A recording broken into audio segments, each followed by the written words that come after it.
Look, I think what's important here, I mean, just to focus on the issue at hand, I mean, Benny presents himself as somebody who's trying to get to the truth, right?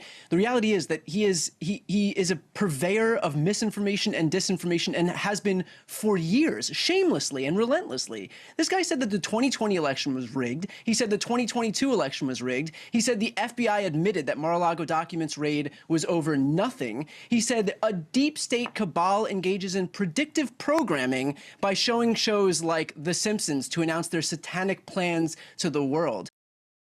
In today's video, Brian Tyler Cohen absolutely destroys Benny Johnson in a heated debate on Chris Cuomo's show. Brian Tyler Cohen pushed back hard, exposing how Benny Johnson's tactics rely more on outrage and misinformation than real substance, and he brought the receipts to prove it. So let's dive in and watch how Brian Tyler Cohen shuts down Benny Johnson in this heated debate on Chris Cuomo's show.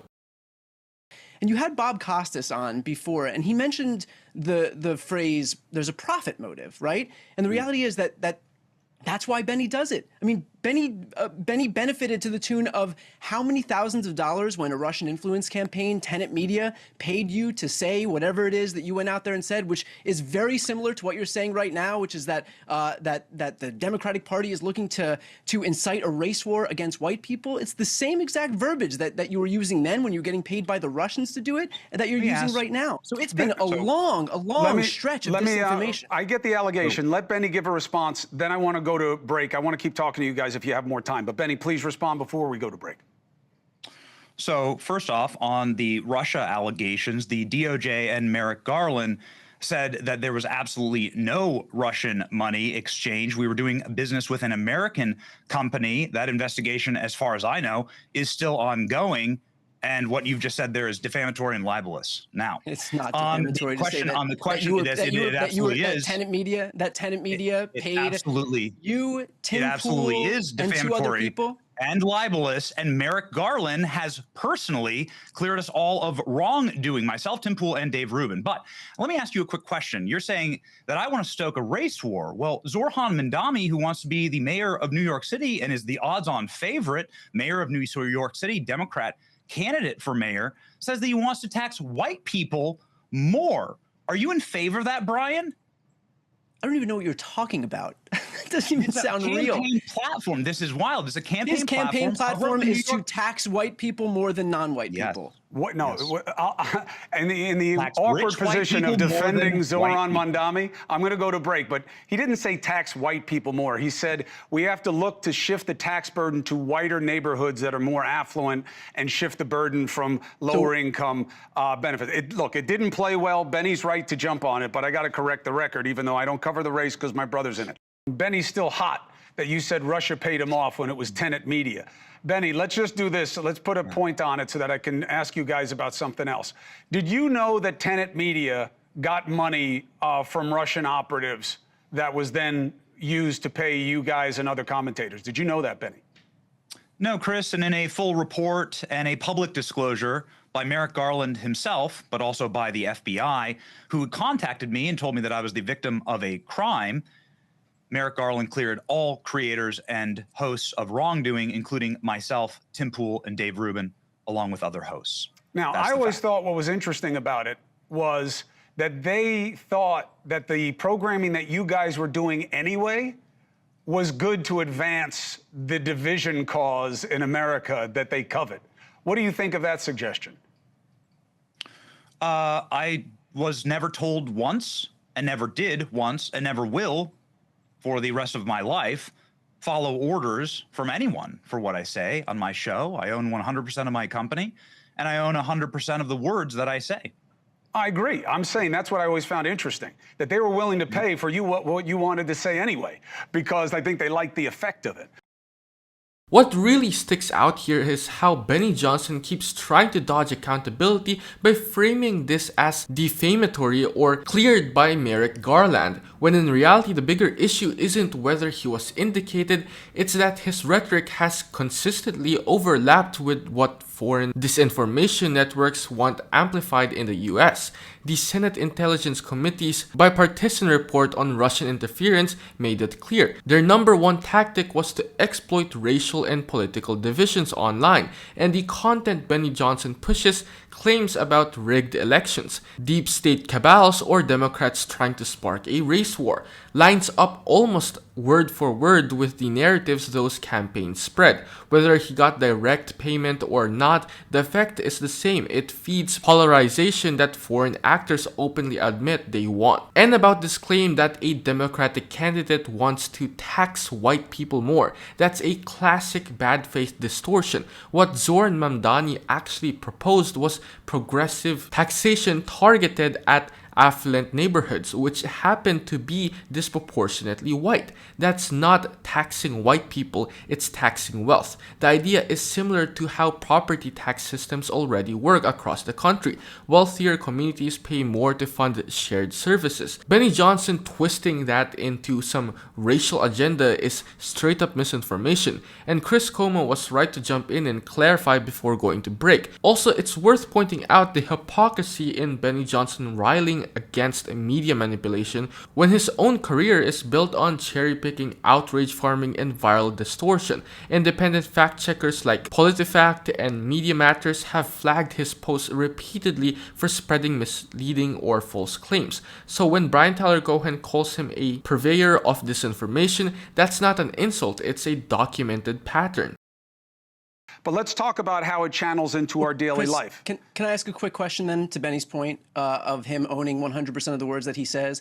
I brought up a bunch of lies that you had said before, like the 2020 election was rigged, the 2022 election was rigged, that the Mar-a-Lago raid was over nothing. Do you own all of those lies? Well, those are opinions. Those are opinions, and those are my opinions. And yes, that the 2020 election was rigged and the 2022 election was rigged, and that the Yeah, FBI Mar-a-Lago it documents could be raid was over wrong, but nothing? it's still an opinion. I have sources that in the coming days we're going to find out a great deal about the 2020 election, and we're going to find a considerable amount of criminality out of it. Better not just be Michael Flynn. How about Better not just be Michael Flynn, Benny. But let me ask you something else, because I believe that we're demonstrating a little bit of the toxicity. If you're going to allow Brian, to continue his line of questioning, please, if you would.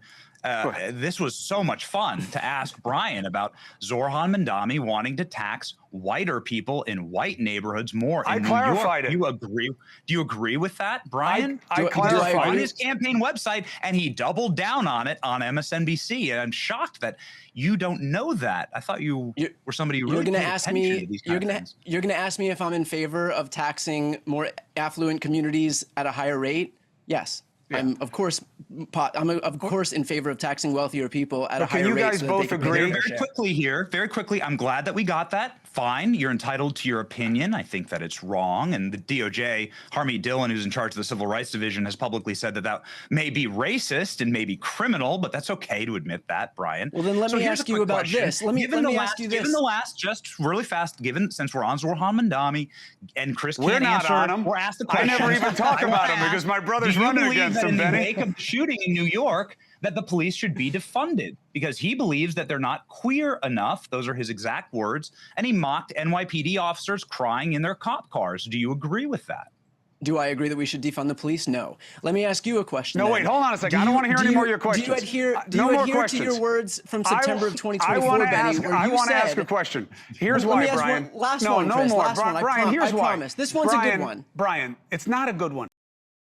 On the tax point, the data is clear. Wealthier communities, regardless of race, already benefit from stronger infrastructure, better schools, and higher property values, often because they've historically had more resources. Studies from the Institute of Taxation and Economic Policy show that in most states, low and middle income families pay a higher share of their income in state and local taxes than the wealthy do. So when candidates talk about shifting the tax burden toward affluent areas, it's about evening out an unfair system, not targeting people based on race and on policing. There's plenty of evidence that pouring more money into police budgets doesn't necessarily reduce crime. Cities like Los Angeles and Chicago have massively increased police spending over the years, yet crime trends have moved more with economic conditions than with the size of police budgets. Meanwhile, community-based programs like violence interruption initiatives in places like Richmond, California have shown real success in reducing shooting without simply adding more officers. So mocking that as some fringe anti-cop stance just avoids dealing with the actual research. When Benny Johnson shrugs that off as just an opinion, what he's really doing is laundering disinformation under the guise of free speech. And that's exactly why Brian Tyler Cohen keeps pressing him, because in a democracy, facts actually matter. Here's the problem. It'll work for the relative assessment of you guys, but I'm telling you, it's killing us. It's killing us because you guys, it's great competitive banter and you're building your own followings and you're formidable, each and all of you as a group. But I'm telling you, it is straining what we are supposed to be focused on, which is what are the common concerns. I'm telling you, nothing escapes. That Cincinnati fight that happened, the assault on the ground, I would have bet anything that I own that it was immediately going to be made into, hey, you know, if you flip the races, everybody would be upset about this. But when a bunch of black people beat up a couple of white people, nobody seems to care. When you know, Benny, Brian, that's not the way regular people think. Regular people think a group of anybody beats up a couple of anybody, it's a problem. People in their ordinary lives don't make things about race. We make it about race in the media for advantage. And do you guys worry? Benny, do you ever worry? Man, I may be breaking something here that I can't fix. I may be getting people angry at people, and it's going to get out of control. I'm making them too angry. Do you ever worry about that? By bringing light to what happened in Cincinnati, where a middle-aged couple was beaten savagely in an attempted murder. Did you see the woman, Chris, who got punched? She's probably the age of our mothers, and she got punched and leveled on the ground. It could have been anybody's mom. She's actually a single mother and a small business owner in Ohio. Here she is on the screen. Yeah, she's knocked out cold. I'm not, she hit the, Benny, she hit I'm the not telling you, do you think it's wrong to punch a lady in the face? That's not what I'm saying. That's not the attention you brought to it. No. Of course we covered it. Nobody but that's covered not the point. There it's were about no stories how about it was covered. Of course there were stories about it here at News Nation. But that's not the point. The point is how it's covered. Why is the race relevant? News network. Why is race relevant? Why do we have to make it relevant? Why do things have to be weaponized? That's what I don't understand. Sure. Well, the DOJ has said that this may look like a race crime, and it may have looked like targeting, and so there may have been an element there. And it was confusing to people online because there was no authority saying anything about this. Now, if you check the actual crime statistics, you'll find that in this area of Cincinnati, crime has tripled from 2023. Reports that she couldn't even get an ambulance, Chris. And I don't think that any American wants to live in a zero-trust society. What we're describing here is a failed state, a zero-trust society. I'm with you, but you called it terrorism. How is it terrorism? I called what happened in New York terrorism. Oh, I thought you called what happened in Cincinnati terrorism. I think that what happened in New York was terrorism. Well, terrorism in New York, I give you, because the guys seem to be advancing a political agenda, but not in Cincinnati. That's right. That's right. It just seemed to be bad people on the street in a group. Mm-hmm. Yeah, I don't think that I framed that as terrorism, but I do think that it was a savage, brutal mob attack. Yeah, I agree. That took advantage, and nobody wants to live in a zero-trust society. Vivek Ramaswamy is running for governor. He's spoken with the victims. I haven't, and so I'm going to depend on what he has to say about this. There were no police officers there. The woman couldn't even get an ambulance. She is suffering horribly. And nobody wants that to be their mother laid out in the street. I mean, listen, this is a young man who clocked this woman in the jaw. There's no defense for it. I know, but Benny, who's defending it? That's my point. I'm not going to worry. Benny, who's I think that defending bringing it? light to it is important, But and I really hope that these But criminals... you seem to be making it seem like it doesn't matter as much because the victims are white, and I just don't think that's right.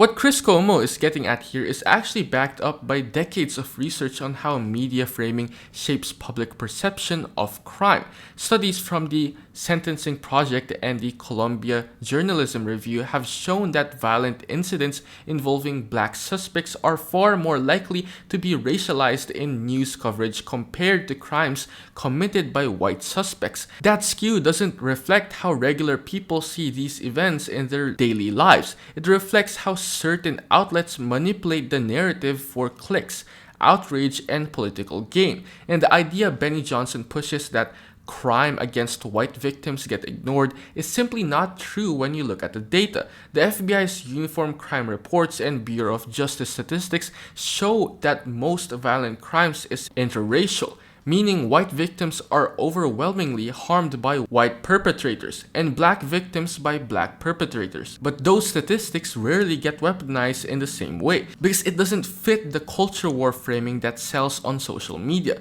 Chris Cuomo's concern about zero trust society is real.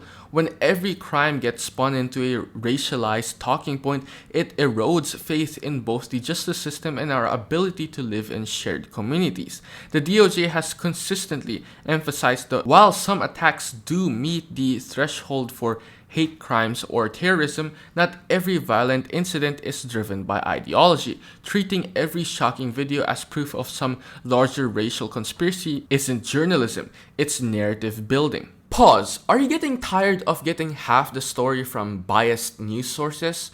One outlet says one thing and another says the complete opposite.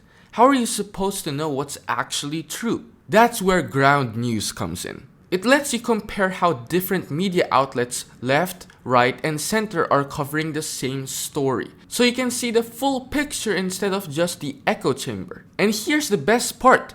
Click the link in the description and get 40% off the Vantage tier, which gives you even deeper insights into media bias and political trends. Stay informed, think for yourself, and check out Ground News in the description down below.